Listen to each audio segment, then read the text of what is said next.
Morning po mga kababayan, ma'am sir. This is Jam, the Filipino channel lang niyo pong lingkod. So today is April 21, 2026.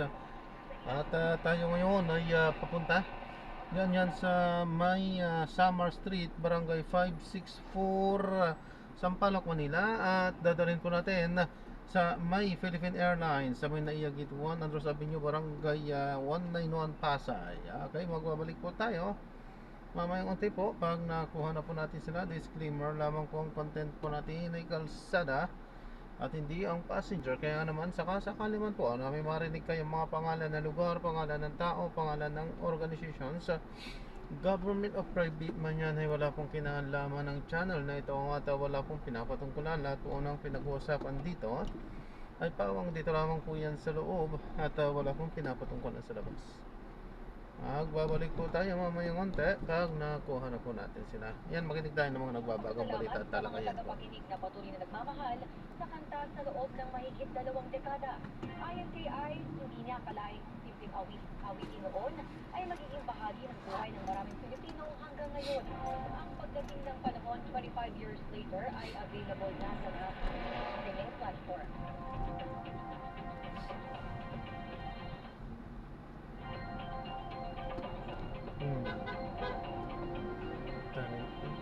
This news was brought to you by EO Executive Optical. For expert eye care, come to EO Executive Optical. EO Executive Optical. Love your eyes. At yan ang mga balita, bastang may nangyari. Naka-report agad sa DZMM. Manatiling nakatutok sa DZMM Facebook at YouTube channel. Ako po sa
Magandang Martes na hapon po mga kapamilya. Attorney Noel, Ito. po para sa Hello Attorney sa CNM kasama ang aking Ako. partner Lord.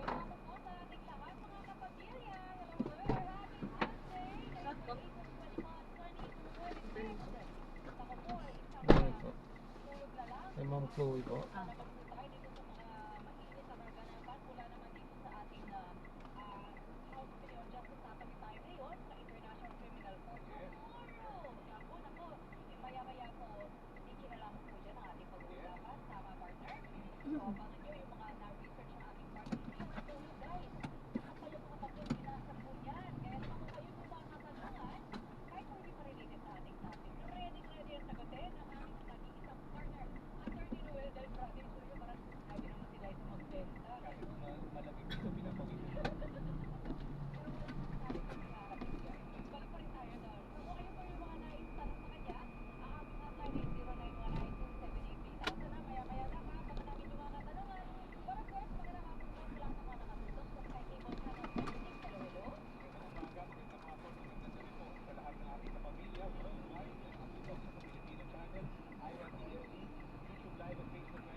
Quezon, bininig pa rin ang kanilang apel. At yun nga, yung pagdidesisyonan bukas kung pakikinggan yung kanilang apela na sinasabi ng depensa walang jurisdiction ng International Criminal Court.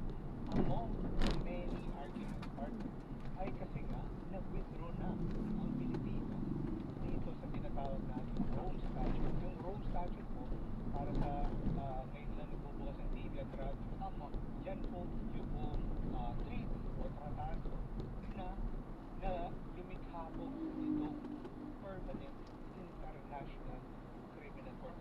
Bakit po permanent? Sapagkat hindi ka pa pinapanganak, hindi pa rin ako pinapanganak. World War I, ang tawag pa sa United Nations, League of Nations. So, sinuman na nila, partner. Kasi nga, alam naman natin, pag sinasabi natin, digma ang pandaigdig, hindi lang po ibig sabihin maraming bansa ang sangkot, kung hindi malawakan din ang mga paglabag sa mga karapatan ng tao. Yung natin narinig yung crimes against humanity, maramihan po ang patay kasi mag-gera, partner.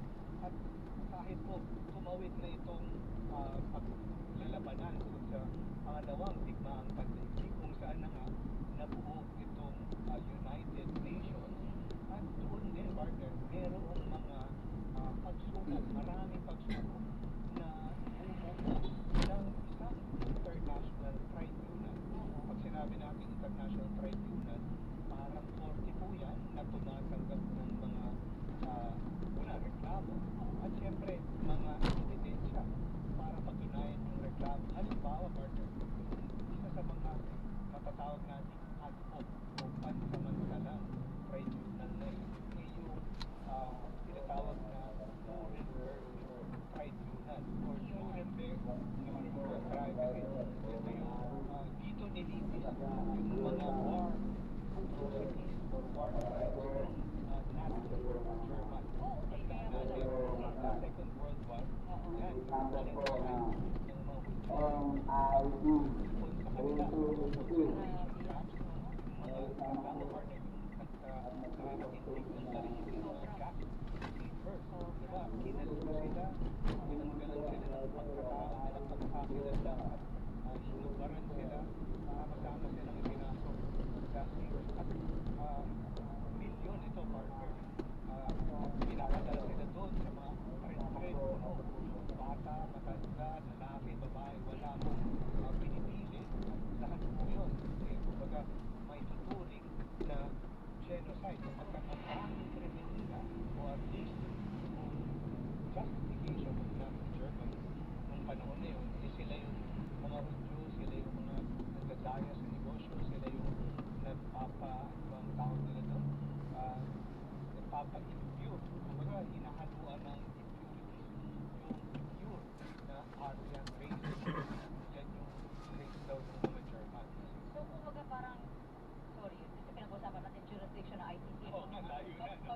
Okay. Babalik ko lang si Atty. Pabalik dito sa world, but mabilisan lang po. So, kumbaga parang, yung ganun pong klase ng situation, does it fall under crimes against humanity? Yes, partner. Kasi Okay. dito, So, yun na nag-trigger ng ICC?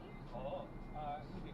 Tama, partner. Okay. Isa lang yun kasi pagkatapos nun, meron pa yung mga atrocities sa Rwanda, matatandaan mo, yung mga atrocities sa former Yugoslavia. Okay. Yun talaga, kasi yun talagang awayan at kumbaga yung mga warring factions, mga grupo, talagang sinusubukang kapsanin ang lahat ng kauri o lahat ng kaparehong nation itong kanilang mga kalaban. Pero kumbaga fast forward, na-create na itong International Criminal Court. Kasi yung mga ganitong insidente sa iba't ibang lugar, at hindi iba't ibang panahon. Correct. magpapanagot. Kaya po binuong International Criminal Yes, Court. at ito ay in-adopt ng United Nations. So, hahanapin ko lang dito yung exactong date.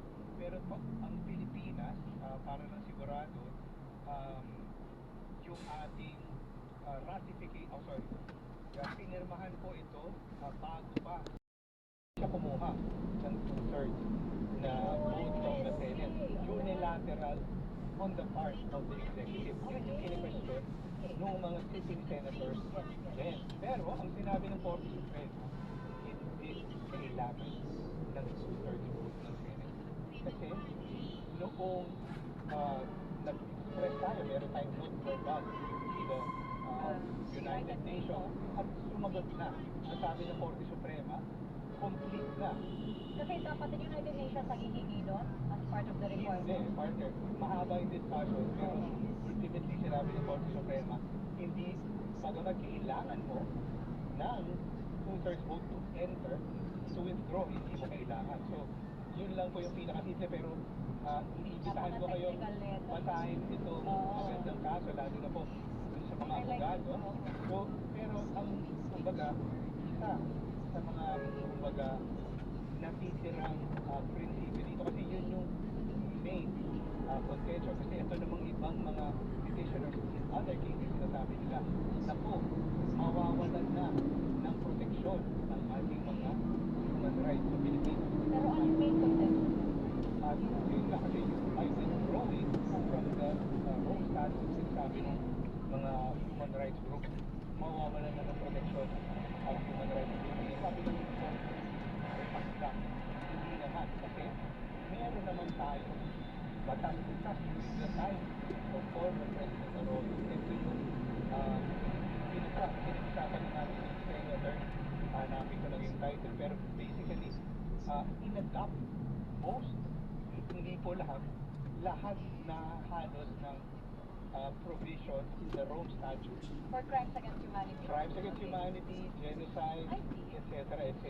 Ay, hindi ba yun din ang isa sa sinasabi ng defense counsel ni former president na parang Yes. ayaw namin kayo, ICC, kasi meron naman tayong sariling batas sa Pilipinas, at sa Pilipinas naman po ito nangyari at hindi na kami miyembro ninyo.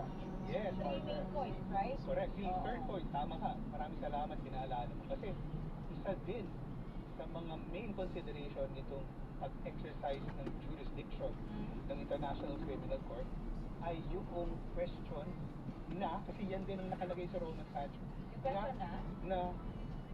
yung pag-prosecute ba itong mga Ma'am, profit po. Sige po. ay, number one, hindi sila-prosecute sa Pilipinas o ayaw prosecute sa Pilipinas. Yun yung tama ka. Yun ang sinasabi.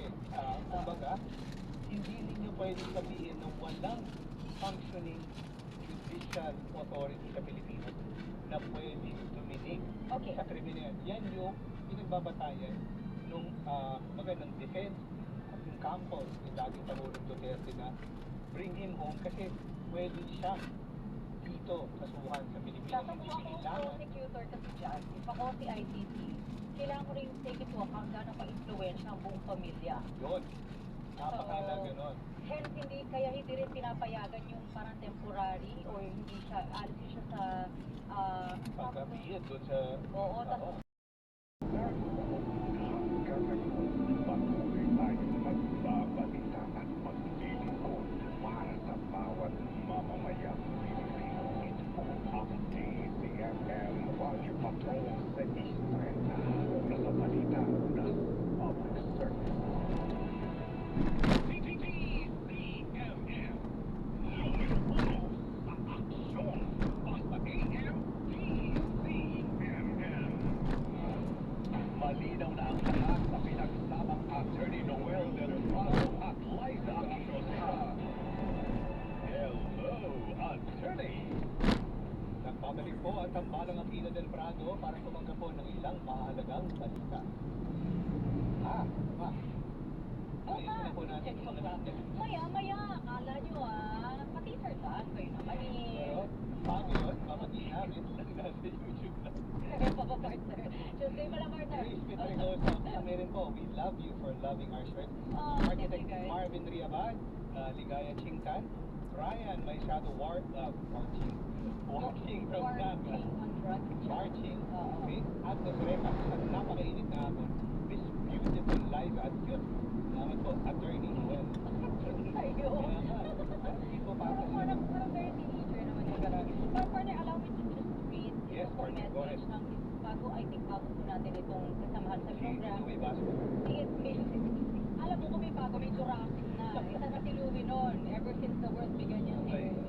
Si It's Me, we lost Skip.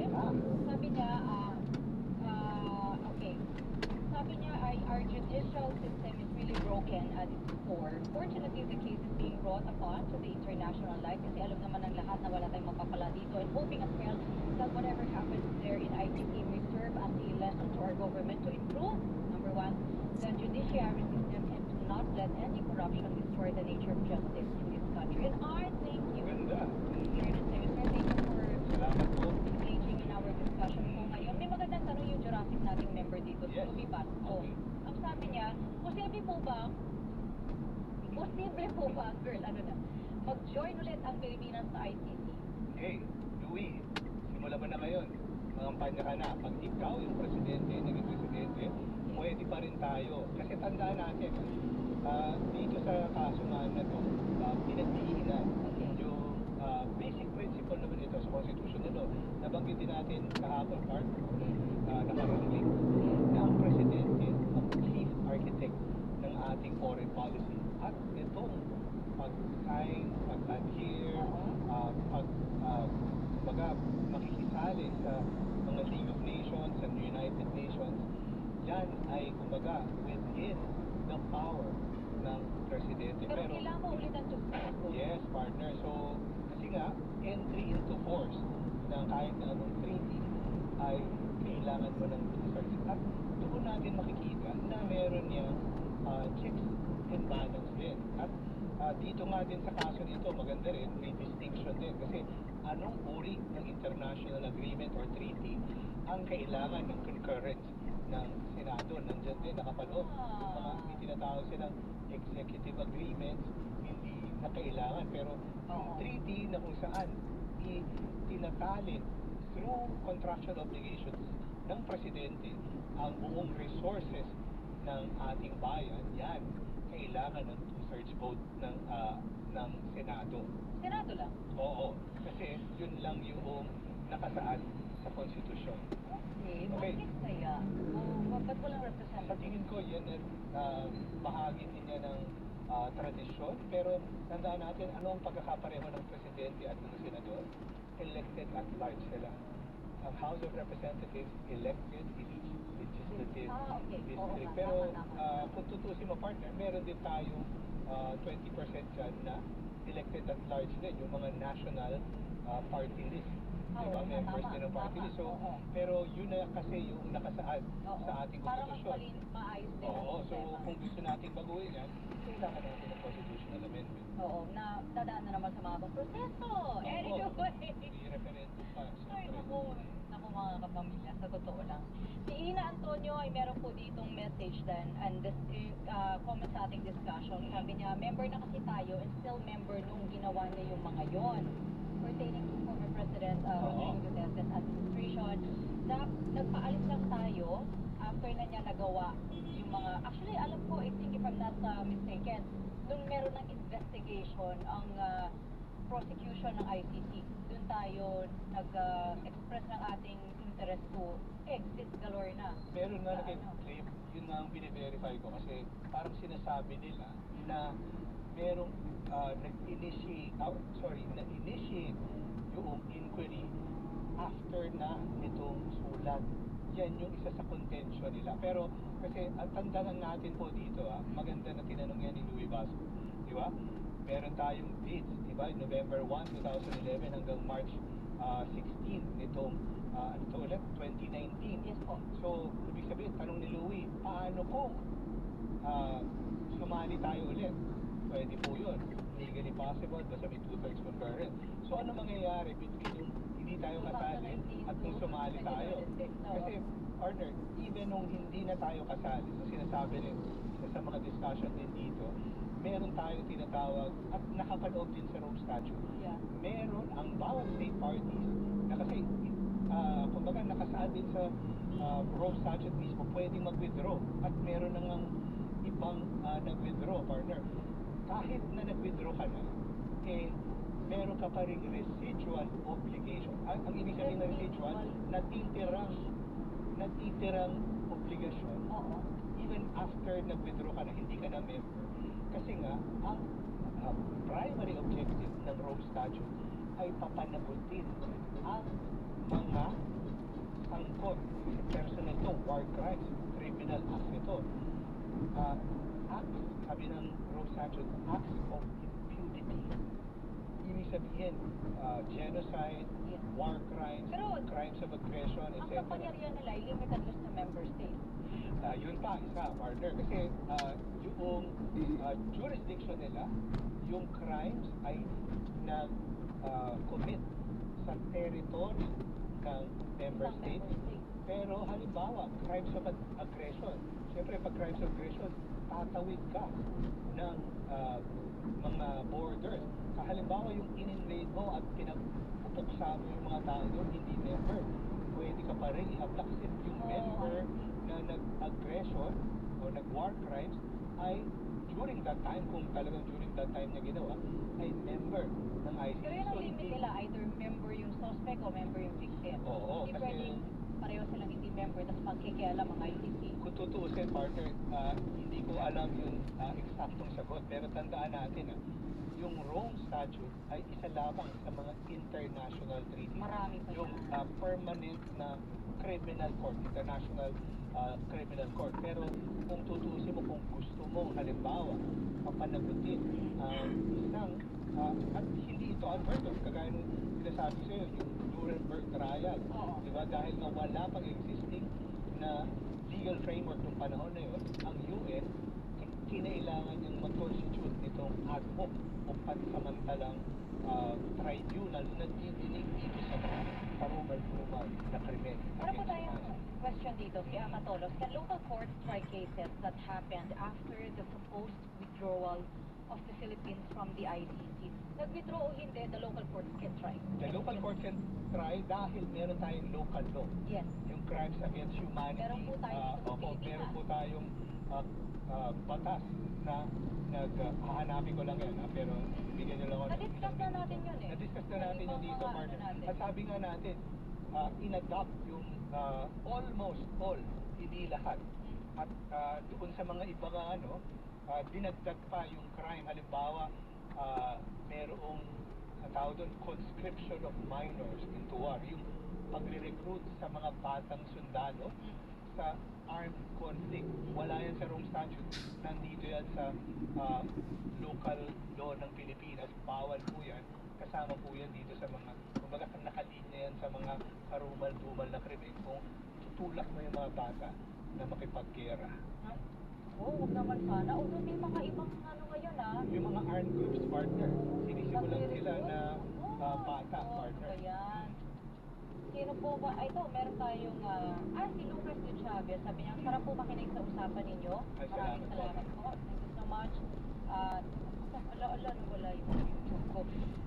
Okay, pero guys, pabilisan lang, since we're talking about the jurisdiction ng ICC, di ba may mga iba na mga naging decisions na inilabas ng pre-trial chamber ng ICC?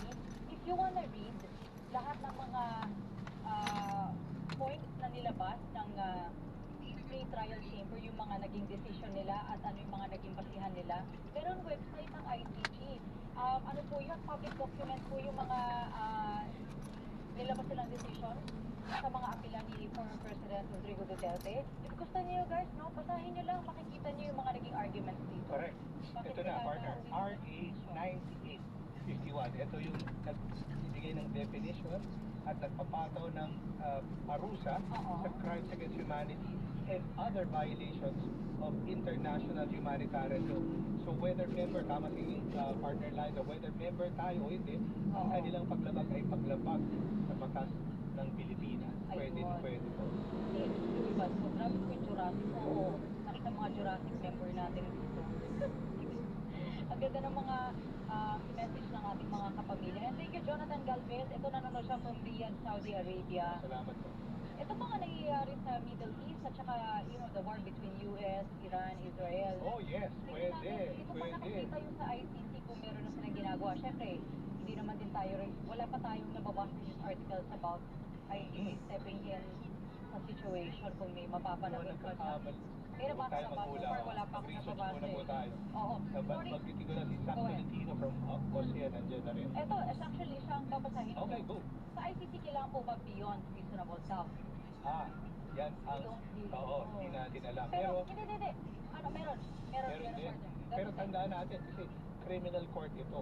So, So, I Yan, remember sa isang pwede live natin. report ni Des Fernandez, Okay. in-explain niya yung mga ebidensyang hinahanap nila. Kailangan ganun katimbang yung mga kabigat yung ebidensya for it, para Oo, pero sasagutin ko yung tanong na hindi na tinanong kung ang kaso ay sa Pilipinas. Yes. Proof beyond reasonable doubt ay criminal case po yun. Oo, so yun nga lang, let's see kung merong mapapanagot dito sa court. Yan, hello dito kay Tita Maria Dulce Orate, kay Ellen Miranda from Angono Rizal, Dina Herculino from Subic Bay, Zambales, Lovely Joy, hello din po sa inyo. Si Tony Rizal, may tanong siya, kailangan ba natin bumalik sa ICC conflict day? Again, yan Not, po. not a legal question, but Policy question, partner. So, kung sa tingin niyo po, dapat po tayo bumalik. Ito po. Ingat po. God bless po. Maghalal po tayo ng presidente na willing bumalik ka. sabihin, alam mo sa sarili mo na okay ka, napagsayan ka. Ayan, so na-drop na natin sila. Maraming salamat po sa panonood. Walang injustice na nangyayari sa Hanggang bansa. sa muli po. Ingat at God bless. Hindi naman na Paalam po muna pa samantala tayo ay gagawa ng ibang video sa ating susunod na video. Paalam po. withdrawal ng membership sa ICC. So, here, Congo. Mag-MMK na naman ba tayo? Bakit hindi tayo miyembro ulit? Nagmamakal, live ka. Ako lang nagtatanong, hindi naman vote ang bayan eh. Pero good question yun, no? So what does it say? What does it say sa administration if hindi tayo member ulit ng ICC? Pero kasi meron pang factor na may 2/3 dapat na vote sa Senate eh. Oh, pero hindi So naman kahit ibig gusto ng Pangulo sabihin. kung ayaw ng Senator Totoo rin naman natin, yun. Pero, nangyayari. kumbaga, as chief architect of the foreign policy, kung yan talaga ang pinaniniwalaan niya, pwede niyang isulong. Pwede, kumbaga, pwede magsalita, mag-advocate. Kasi, halimbawa, doon lang sa kanyang State of the Nation address, pwede niyang banggitin yan na bilang priority na isinusulong ng kanyang administrasyon. Oo. So, gayon po mga kapamilya, isusulong naman po muna namin ang pagbibigay dahil sa ilang mga paalala. Ngayon po may mga katanungan ng aming pong hotline 0919-278-3000. Mamaya-maya, alamin po natin ilan sa mga balitang hatid ating mga radyo patrol. Kaya huwag po kayong bibitiw babalikan. Hello! Attorney. Hello, attorney. The DZMM. Basta AM, DZMM. Ang galing! Ang matagalan. Parang tayo ng Everest Appliances. Babe, ano ever best decision mo in life? Siyempre, building a home with you. Everest Appliances. Health, wellness, energy saving. Everbest from Everest. Kalusugan ang yaman ng bawat pamilya. Kaya sa panahon ng stress, sakit at hamon sa kalusugan, kailangan ng gabay na mag-aasahan. Sina Pastor James Alejandro at Ate Tess mula ang ating mga kaagapay sa kalusugan. Kaagapay sa kalusugan. Tuwing Sabado, alas 7 ng gabi sa DZMM Radio Patrol 630 at DZMM Teleradio. Basta AM, DZMM. For liver health, level up na. Liberate Pro, silima rin na multivitamins pa. Ang Liberate Pro ay hepatic protector which may help sa kalusugan ng atay kasama ng proper diet at exercise. Maaari din makatulong ang Liberate Pro sa treatment ng chronic inflammatory conditions tulad ng fatty liver. Liver up na! Liberate Pro! Silimarin plus multivitamins is the generic name of Liberate Pro. If symptoms persist, consult your doctor. May silimarin at multivitamins pa. Yan ang Liberate Pro. Tulong sa pangangailangan ng atay. Liver up na tayo with Liberate Pro. Tutukan ng Bibi Sara Duterte impeachment. The DZMM 5 coverage of the March 25. Ayan, na-drop na natin sila. Maraming salamat po. God bless. Paalam po.